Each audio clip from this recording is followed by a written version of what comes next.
Hi dear student, हम 11th standard का जो ग्रेविटेशन जो चैप्टर स्टडी करते हैं डियर स्टूडेंट, तो उसमें हमें यूनिवर्सल लॉ ऑफ ग्रेविटेशन है। ओके, तो वो यूनिवर्सल लॉ ऑफ ग्रेविटेशन का ओरिजिन क्या है?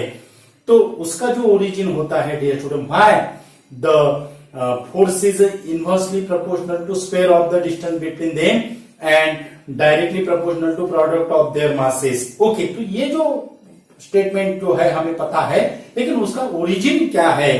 तो उसका जो ओरिजिन होता है dear student, it is obtained by the ratio of acceleration of object to the acceleration of moon.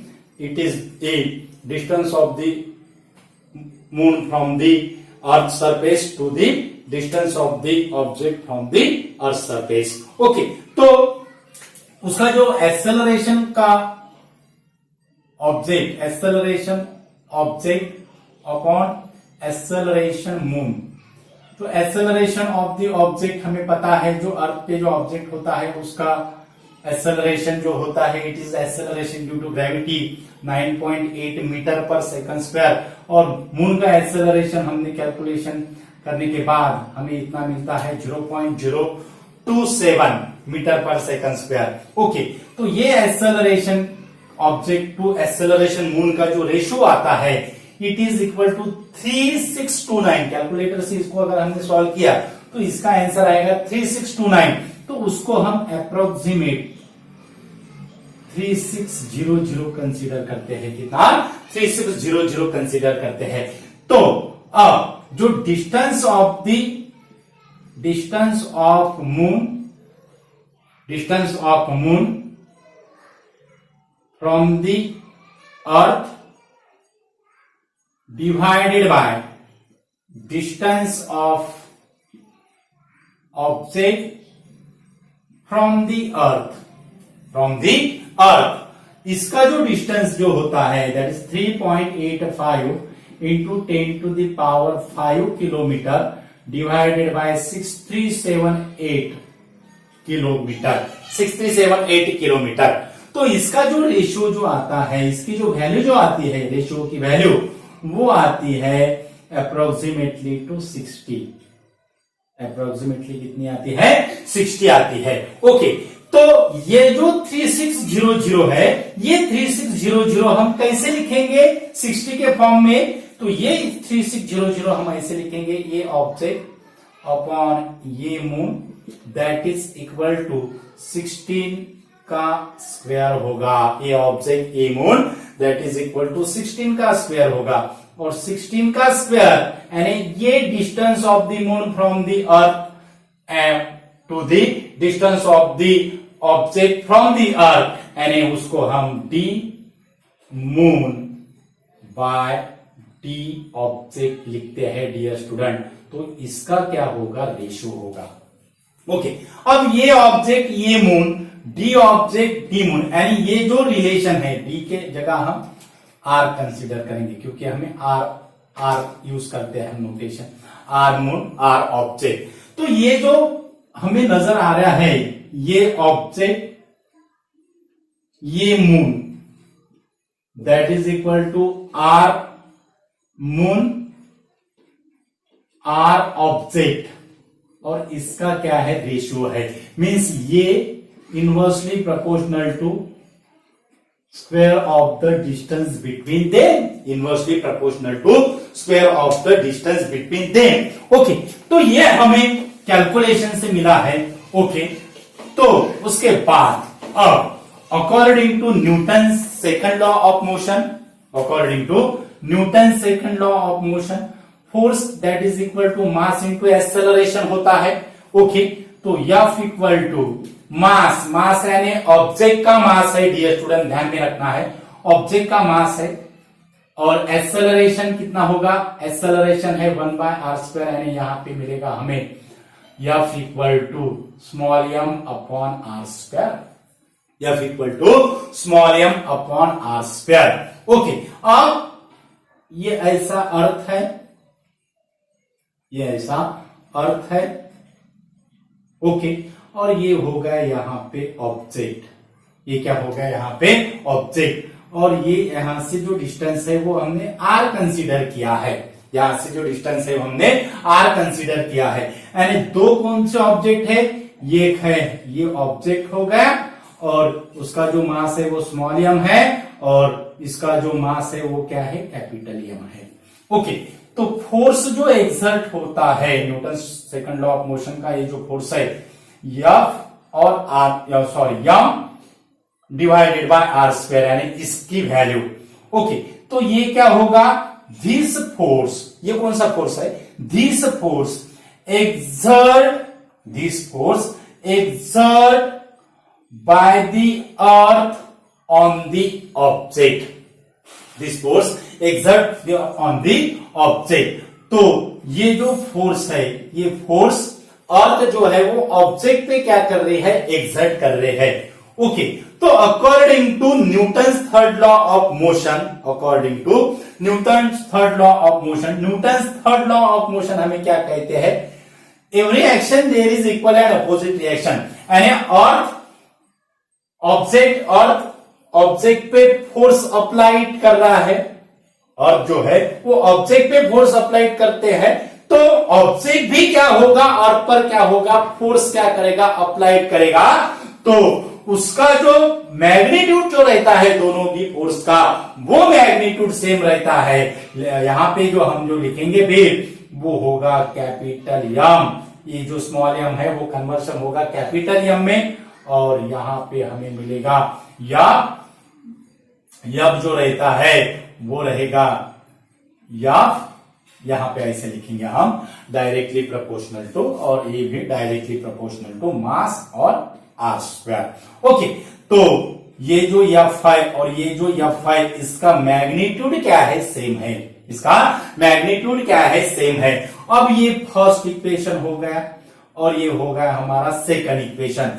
तो दोनों का अगर हमने कंपेयर अगर किया, दोनों का अगर हमने कंपेयर अगर किया तो हमें मिल रहा है small m capital M upon R square, small m capital M upon R square, small m capital M upon R square. That means the force of attraction, इसको हम ग्रेविटेशनल फोर्स कहते हैं, which is directly proportional to product of the masses and inversely proportional to square of the distance between them। तो इसका Newton's laws of gravitation का, उसको हम universe law कहते हैं। तो उसका स्टेटमेंट क्या होगा, उसका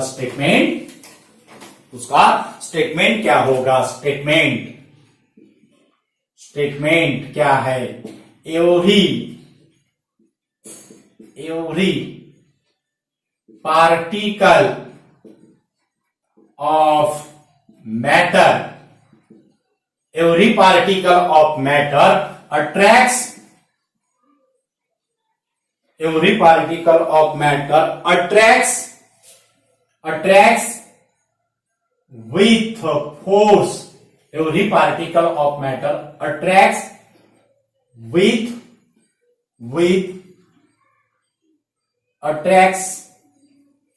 attracts towards the, उसको ऐसे लिखते हैं, every particle of matter attracts